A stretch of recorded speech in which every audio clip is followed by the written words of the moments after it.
নমস্কার বন্ধুরা, আজকে আমি বানাচ্ছি মোচা চিংড়ির চপ। খুব সহজে আপনারা বাড়িতে বানাতে পারবেন, তবে ভিডিওটা আপনারা শেষ পর্যন্ত দেখতে থাকুন। এখানে আমি একটা মোচা নিয়েছি, মোচাগুলো ছাড়িয়ে পরিষ্কার করে নিয়েছি, আর বাদ দেওয়া অংশগুলো এই যে ফেলে দিয়েছি। এবার মোচাটা আমি কুচিয়ে নেব। মোচাটা আমি নুন হলুদ দিয়ে সেদ্ধ করে নিয়েছি। এখানে আমি দুটো আলু সেদ্ধ করে নিয়েছি, আলুটা আমি গ্রেট করে নিচ্ছি। আলুটা আমার গ্রেট করা হয়ে গেছে। এবার মোচাগুলো আমি হালকা করে একটু পেস্ট করে নেব। মিক্সার জারের মধ্যে আমি দিয়ে দিলাম মোচাটা আমি পেস্ট করে নিয়েছি, একটু বেশি পেস্ট হয়ে গেছে। তেল দিচ্ছি, তেল গরম হয়ে গেছে। ফোড়নে দিচ্ছি গোটা জিরে, গ্রেট করে রাখা আদা দিলাম, হলুদ গুঁড়ো দিয়ে দিলাম, হাফ চামচ জিরের গুঁড়ো দিলাম, হাফ চামচ ধনের গুঁড়ো দিলাম, 1 চামচ মতো লঙ্কার গুঁড়ো দিলাম, স্বাদ মতো নুন দিয়ে দিচ্ছি। মশলাটা একসঙ্গে মিশিয়ে নিচ্ছি। চিংড়ি মাছটা ভেজে নিয়েছি আমি নুন হলুদ দিয়ে। ভাজা চিংড়ি মাছটা আমি এই মশলার মধ্যে দিয়ে একটু ভেজে নেব।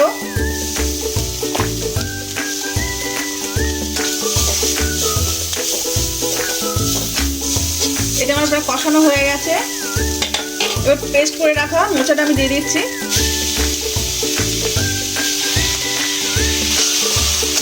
একসাথে কষিয়ে নেব। মোচার সাথে আমার চিংড়ি মাছটা কষানো হয়ে গেছে। এবার গ্রেট করে রাখা আলুটা আমি দিয়ে দিলাম। এবার দিয়ে ভালো করে কষিয়ে নেব। আর মোচাটা বেশ ভালোভাবে কষানো হয়ে গেছে। এর মধ্যে আমি একটু চিনি দিয়ে দেবো, স্বাদ মতন চিনি দিয়ে দিচ্ছি।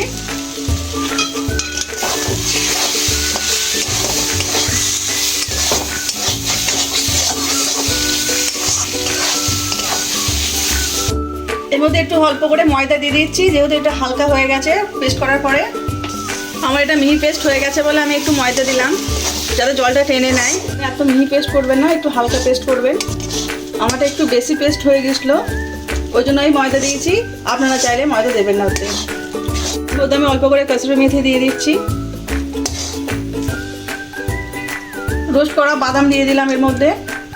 আমি এর মধ্যে ভাজা মশলা দিলাম, ভাজা মশলা গুঁড়ো করে রেখেছিলাম।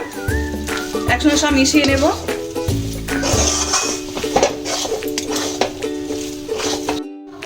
অল্প করে গরম মশলা দিয়ে দিচ্ছি আমি এর মধ্যে। পুরটা আমার রেডি, আমি নামিয়ে নিচ্ছি।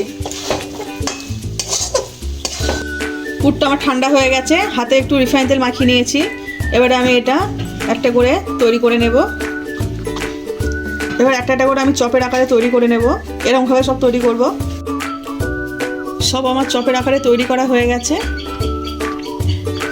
আমি 2 চামচ ময়দা নিয়েছি, 2 চামচ কর্নফ্লাওয়ার নিয়েছি, স্বাদ মতো নুন নিয়েছি, আর গোলমরিচ গুঁড়ো দিয়েছি। দিয়ে সব উপকরণগুলো একসঙ্গে মিশিয়ে নিয়েছি। এবার একটা চপ আমি এর মধ্যে কোট করে নেব।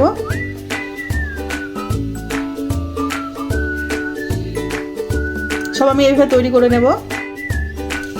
আমার সব কোট করা হয়ে গেছে। কোট করার পরে যে ময়দাটা আমাদের বেশি হয়েছে ওইটা আমি একটা বাটিতে নিলাম, নিয়ে আমি এটা জল দিয়ে গুলিয়ে নেব। এবার আমি এর মধ্যে জল দিয়ে দিচ্ছি। আমি জল দিলাম এর মধ্যে। এটা আমি একটা হালকা ব্যাটার বানিয়ে নেব। এই যে আমি হালকা ব্যাটার বানিয়ে নিয়েছি। এবার একটা করে ময়দার গোলায় আমি দিচ্ছি মোচার চপগুলো। তো আমি বিস্কুটগুলোর মধ্যে দিচ্ছি, কোটিং করে নেব। এবার সব আমি কোট করে নিচ্ছি। সব এইভাবে তৈরি করে নেব। সব চপগুলো আমার কোট করা হয়ে গেছে।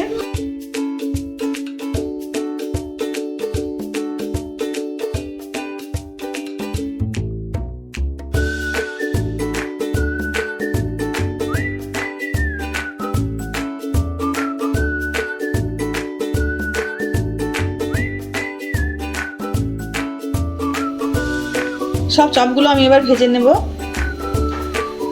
কড়াইতে আমি সাদা তেল দিয়েছি, তেল গরম হয়ে গেছে। এবার একটা করে আমি সব ছেড়ে দেব।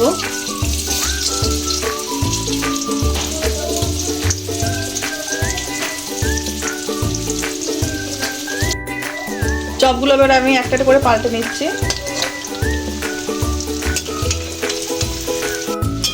আমার এই মোচা চিংড়ির চপ আমার ভাজা হয়ে গেছে। এবার আমি এগুলো তুলে নিচ্ছি। বাকি চপগুলো আমি ভেজে নিচ্ছি।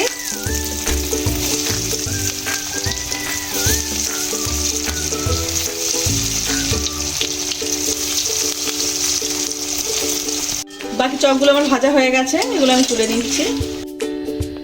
আমার মোচা চিংড়ির চপ একদম রেডি। দেখলেন কত সহজে আমি বাড়িতে বানিয়ে নিলাম। আপনারা চাইলে আমার রেসিপিটা ফলো করে বাড়িতে বানাতে পারেন। আজকে আমার এই রান্নাটা যদি আপনাদের ভালো লেগে থাকে তাহলে লাইক করে দেবেন, শেয়ার করে দেবেন, কেমন হচ্ছে কমেন্টে জানাবেন। আবার নতুন রান্না পেতে গেলে আমার চ্যানেলটা সাবস্ক্রাইব করে দেবেন।